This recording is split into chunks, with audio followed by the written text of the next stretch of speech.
বিসমিল্লাহির রহমানির রহিম। প্রিয় মুসলিমবাসী, ফিলিস্তিনের উপরে নৃশংসভাবে আঘাত করে ফিলিস্তিনেতে, এই নিয়ে বাংলাদেশের মুসলিম জেগে উঠেছে। এই মানিকগঞ্জ সিংড়া উপজেলা চান্দহর ইউনিয়নের মুসলিমদেরকে জানাই আন্তরিক শুভেচ্ছা এবং অভিনন্দন। সিংড়ার প্রবাসী কল্যাণ সংস্থা এবং চান্দহর ইউনিয়নের কিছু সংস্থা টিম কাজ করে আসছে দীর্ঘদিন। এই নিয়ে মানববন্ধন করে এবং প্রতি মুসলমানদেরকে জাগিয়ে ওঠার জন্য এখনই সময় আর নেই। এই নিয়ে শান্তিপুর ওরফে বাগলি মুসলিমরা জেগে উঠেছে। দেখতেই থাকুন বিস্তারিত জিএমটিভি বাংলা লাইভে।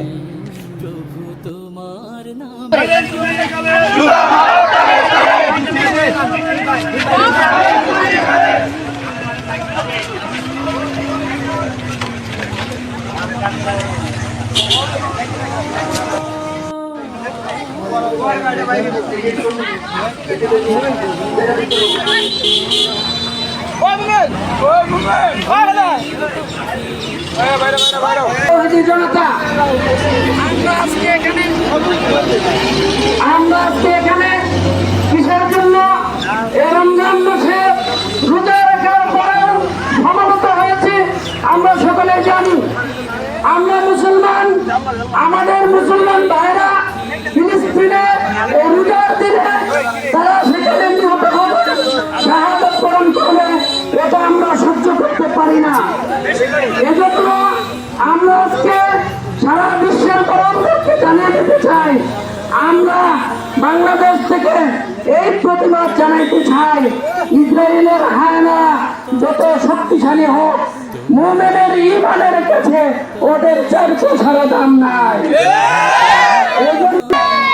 মক্কা বিজয় হয়েছিল, মক্কা বিজয়ের আগে যেই চুক্তি হয়েছিল সেই চুক্তি কাফেররা ভঙ্গ করেছিল। ভঙ্গ করার কারণে তারা পরাজিত হয়েছে, মক্কা বিজয় হয়েছে, মুসলমানদের হাতে রাষ্ট্র এসেছে। ঠিক তেমনি ভাবে এই যুদ্ধবিরতির মধ্যে যারা এই যুদ্ধ অপরাধী করেছে, এই আল্লাহ মুসলমানরাই বিজয় হবে ইনশাআল্লাহ। সম্মানিত হাজিরিন, এ পর্যায়ে কেন্দ্র জামি মসজিদের সম্মানিত খতিব হযরত মাওলানা ফখরুল ইসলাম সাহেব সংক্ষিপ্ত বক্তৃতা দেবেন। সম্মানিত আমাদের এখন বক্তৃতার সময় নয়। আমরা এখন যখন আমরা সুখে শান্তিতে রমজানের রোজা রাখি, ঠিক তখন আমাদের মুসলমান ভাই বোনদের সামনে ইফতারের ব্যবস্থা নাই, তারা সাহারি ছাড়াই রোজা রাখছে। যখন আমরা টাইলস করা মসজিদে সিজদা দেই, যখন আমরা যাই নামাজে দাঁড়িয়ে নামাজ আদায় করছি, ঠিক তখন আমাদের ফিলিস্তিনি মুসলমান ভাই বোনেরা তারা নামাজে দাঁড়ানোর মসজিদ পর্যন্ত, তারা যদি শুধুমাত্র প্রতিবাদ আর রাস্তায় মিছিল নিয়ে পর্যন্ত এ পর্যন্ত যদি সীমাবদ্ধ থাকি, তাহলে মুসলমান হিসেবে আমাদের এখানেই দায়বদ্ধতা শেষ হয়ে যায় না। সম্মানিত হাজিরিন, গোটা পৃথিবীতে এখন পক্ষ হলো দুইটা, একটা হলো জালিমের পক্ষ, আরেকটি হলো মাজলুমের পক্ষ। একটি হলো শাসিতের পক্ষ, আরেকটি হলো শোষিতের পক্ষ। আজ গোটা পৃথিবীতে যদি আমরা তাকায় দেখি, তাহলে দেখতে পাবো জালিম সমস্ত বিধর্মী কোথাও কোরআন অবমাননার জন্য মিছিল করছি, কোথাও আমাদের নবীর কটূক্তির জন্য প্রতিবাদ করছি, আবার কোথাও আমাদের মুসলমান ভাই বোনদেরকে নির্যাতনের জন্য প্রতিবাদ করছি। এই অবস্থায় শুধুমাত্র প্রতিবাদ এখানেই যদি সীমাবদ্ধ থাকি, তাহলে দিন দিন আমাদেরকে নির্যাতনের, আমাদেরকে লাঞ্ছনা বঞ্চনার শিকার হতে হবে। সম্মানিত হাজিরিন, আমরা যদি মহা রহস্য খুঁজতে যাই তাহলে দেখতে পাবো আমরা কখন থেকে আমরা এই লাঞ্ছনা বঞ্চনা আর অপমান নির্যাতনের শিকার হতে চলেছি। যখন থেকে আমরা তরবারি ছেড়ে দিয়ে জায়নামাজ গ্রহণ করেছি, যখন থেকে আমরা জিহাদের ময়দান ছেড়ে দিয়ে মসজিদের কোনায় আশ্রয় গ্রহণ করেছি, তখন থেকে আমাদের উপর জালিম গোষ্ঠীরা আমাদের উপর চেপে বসেছে। এই অবস্থা থেকে উত্তরণের জন্য আমাদেরকে পদক্ষেপ গ্রহণ করতে হবে। যেমনি ভাবে আমাদের হাতে থাকবে তাসবিহ, ঠিক একই রকম ভাবে জিহাদি প্রেরণায় আমাদেরকে উজ্জীবিত হতে হবে। শুধুমাত্র রাস্তায় প্রতিবাদ আর মিটিং এর মাধ্যমে যেন সীমাবদ্ধ না থাকে। পৃথিবীর শেষ পর্যায়ে কিয়ামত সন্নিকটে আমাদেরকে ইমাম মাহদী আলাইহিস সালামের জন্য ইমাম মাহদী আলাইহিস সালামের বেলালের পিছনে যেন থাকতে পারি, আমাদেরকে ওইরকম প্রস্তুতি গ্রহণ করতে হবে। কুফার শক্তি, সমস্ত কুফার শক্তি ঐক্যবদ্ধ হয়েছে, তারা দাজ্জালের জন্য অপেক্ষা করছে। আর আমরা মুসলমান আফসোস, আমরা এখন ইমাম মাহদী আলাইহিস সালামের জন্য তার অনুসারী হওয়ার জন্য প্রস্তুতি গ্রহণ করতে পারছি না। গাজার মুসলমানদের নির্যাতনের শিকার হচ্ছে। এই অবস্থার মধ্যে শুধুমাত্র আমরা মিটিং কিংবা প্রতিবাদের মধ্যে সীমাবদ্ধ না থেকে বরং আমাদেরকে চিরস্থায়ী কার্যকরী পদক্ষেপ গ্রহণ করতে হবে। একজন মুসলমান হিসেবে শুধুমাত্র আয়াতে জীবনযাপন করে প্রতিবাদের মধ্যে সীমাবদ্ধ না থেকে আমরা যেন নিজেদেরকে তৈরি করতে পারি ইমাম মাহদী আলাইহিস সালামের অনুসারী হিসেবে। আল্লাহ তাআলা আমাদের সকলকে কবুল করুন, বলি আমিন।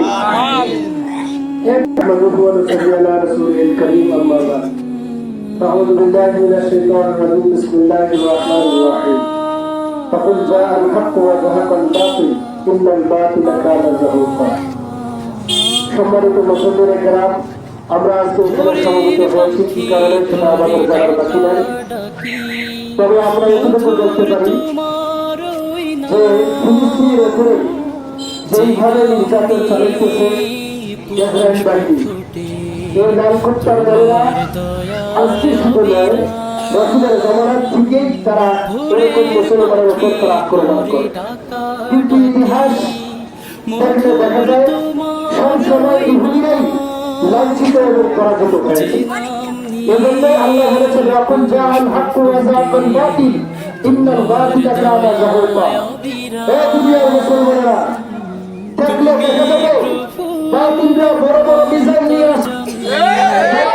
আল্লাহ বলে দিয়েছেন যখন জাআল হাক্কু ওয়া যাকাল বাতিল ইন্নাল বাতিলা কানা যাহুকা। পৃথিবীর শুরু থেকে নিয়ে আজ পর্যন্ত পৃথিবীর ইতিহাসে কখনো কোনো সময় বাতিল মুসলমানদের কাছে টিকতে পারে নাই। আগামী কিয়ামত পর্যন্ত ইনশাআল্লাহ মুসলমানদের কাছে বাতিল কখনো টিকতে পারবে না। আপনারা ইতিহাসে গিয়ে দেখেন, ফিরআউনের মতো বাতিল এসেছিল, আল্লাহ হক হিসেবে প্রয়োগ করেছিলেন হযরত মূসা আলাইহিস সালামকে। যুগে যুগে হক এসেছে, যুগে যুগে বাতিল এসেছে, কিন্তু বাতিল কখনো মুসলমানের সামনে টিকতে পারে নাই। কিন্তু আজকে আমাদের নসিহত হলো এটাই, আল্লাহ রাসূল সাল্লাল্লাহু আলাইহি ওয়াসাল্লামের হাদিসে বলেছেন যে সমস্ত পৃথিবীর মুসলমানেরা হলো একটা দেহের মতো। আমাদের দেহের মধ্যে যদি কোনো জায়গায় ছোড়া হয় তাহলে আমরা পুরো শরীরে পর ব্যথা। সারা দুনিয়ার সমস্ত মুসলমান হলো একটা দেহের মতো। অতএব পৃথিবীর যেই মানচিত্রে, পৃথিবীর যেই ভূখণ্ডে একজন মুসলমানের উপর আক্রমণ হবে, সারা পৃথিবীর মুসলমানদের গায়ে আগুন করতে হবে। তাইলে মনে করবা তুমি মুসলমান হওয়া সত্ত্বেও তোমার ভেতরে মুসলমানের রক্ত না, তোমার ভেতরে মুনাফিকের রক্ত। এই জন্য আল্লাহ রাসূল হাদিসে বলেন আল কুফরু মিল্লাতুন ওয়াহিদা, সমস্ত কাফের শক্তিগুলো হলো এক। তারা গণতন্ত্র কর আর যে তন্ত্রই কর না কেন, সমস্ত কুফরি শক্তিগুলো হলো তারা এক। তারা আল্লাহ রাসূলের হাদিসে বলেন কিয়ামতের শেষে, কিয়ামতের আগে আগে দেখবেন কাফিররা সবাই এক হয়ে খানা যখন তৈরি হয়, যখন মানুষকে খাওয়ার জন্য আহ্বান করা হয়, সেই জমানায় মুসলমানদেরকে এইভাবে খাওয়ার জন্য সারা দুনিয়ার কাফের মুশরিকরা এক হয়ে শুধু ডাকতে থাকবে, আসো মুসলমানকে খেয়ে ফেলি, আসো মুসলমানকে খেয়ে ফেলি। তার নমুনা বর্তমান সমাজে চলছে। রাসূল করিম সাল্লাল্লাহু আলাইহি ওয়াসাল্লাম বুখারী শরীফের এক হাদিসে বলেছেন, তারাকতুমুল জিহাদ, হে মুসলমানরা তোমরা যদি জিহাদ ছেড়ে দাও তাহলে কাফের মুশরিক বেঈমানেরা তোমাদের উপরে ঝাঁপিয়ে পড়বে। এই জন্য আমাদেরকে আবার ফিরে আসতে হবে আল্লাহর দেওয়া বিধান। জিহাদের মধ্যে। যতক্ষণ পর্যন্ত আমরা জিহাদে ফিরে না আসবো, ততক্ষণ পর্যন্ত আমরা কাফের মুশরিকদের কাছে লাঞ্ছিত হতেই থাকবো। যতক্ষণ পর্যন্ত আমরা আল্লাহর বিধানকে আঁকড়িয়ে না ধরবো, ততক্ষণ পর্যন্ত গণতন্ত্র কুকুরি মতবাদ গুরু এই কাফের মুশরিক গুরু আমাদের উপর নির্যাতন চালাতে থাকবে। এই জন্য আমাদেরকে জিহাদের তমন্নায়, জিহাদের স্পৃহায় জেগে উঠতে হবে, যাতে করে পৃথিবীর কোন কাফের আর আমাদের কোনো ক্ষতি করতে না পারে। এই জন্য আমরা সবাই প্রস্তুতি নিব আগামী জিহাদের জন্য। জঙ্গে হিন্দ আছে, ইমাম মাহদী আসবেন, ইমাম মাহদীর সঙ্গে আমরা থাকবো এবং কাফের মুশরিকদের সঙ্গে আমরা লড়াই করবো। নাসরুম মিনাল্লাহি ওয়া ফাতহুন করিম। أما بعد فقد قال الله تعالى ادخلوا في السلم كافة وقال النبي صلى الله عليه وسلم المسلم أخو المسلم। সম্মানিত সুধী, আমরা এখানে একত্রিত হয়েছি আমাদের মুসলমান ভাইয়েরা সারা বিশ্বের মধ্যে যেভাবে নিষ্পেষিত নির্যাতিত হচ্ছে তার প্রতিবাদে। বিশেষ করে ফিলিস্তিনের মুসলমানরা যেভাবে মার খাচ্ছে, ছোট্ট ছোট্ট বাচ্চাদেরকে তারা শহীদ করে দিচ্ছে, কিন্তু আমরা মুসলমানরা এখনো ঘুমিয়ে আছি। অথচ আল্লাহ নবী সাল্লাল্লাহু আলাইহি ওয়াসাল্লাম বলেন, আল মুসলিম আখুল মুসলিম, মুসলমান হলো মুসলমানের ভাই। এক মুসলমান যদি কষ্ট পায়, এক মুসলমান যদি বিপদগ্রস্ত হয়, অপর মুসলমান কখনো ঘরে বসে থাকতে পারে না, অপর মুসলমান কখনো ভালো থাকতে পারে না। কিন্তু দুঃখের বিষয় হচ্ছে সারা বিশ্বের মুসলমানরা এখনো যদি কেন নাকে পেটে ঘুমাচ্ছে, তার মুসলমান ভাই মার খাচ্ছে, ছোট্ট ছোট্ট বাচ্চারা শহীদ হচ্ছে। মুসলমানের কাছে তাদের একটাই থাকবে, ও মুসলমান জাগো, ও মুসলমান জাগ্রত হও, ও মুসলমান তোমার যা আছে তাই নিয়ে আল্লাহর রাস্তায় বের হয়ে যাও, আল্লাহর রাস্তায় জিহাদে বের হয়ে যাও। আল্লাহ রাব্বুল আলামিন তো বলেন, যাহাল হক ওয়া যাহাল বাতিল, ও মুসলমান তুমি বের হবা, নাসরুম মিনাল্লাহি ওয়া ফাতহুন করিব। তুমি যখন বের হইবা, আল্লাহর সাহায্য তোমার সাথে থাকবে। মুসলমানদেরকে ঐক্যবদ্ধ হয়ে সমস্ত কাফিরদের বিরুদ্ধে ঐক্যবদ্ধ হয়ে স্লোগান দিতে হবে, লিল্লাহি তাকবীর ধ্বনি দিতে হবে। সমস্ত কাফিররা বেঈমানরা গর্তে পালাতে বাধ্য হবে, ঠিক কিনা বলেন?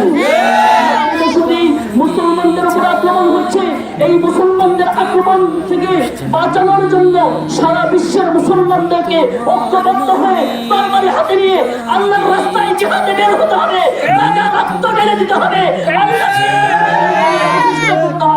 আল্লাহ আমাদেরকে তৌফিক দান করুন। সকলে বলুন আল্লাহুম্মা আমিন।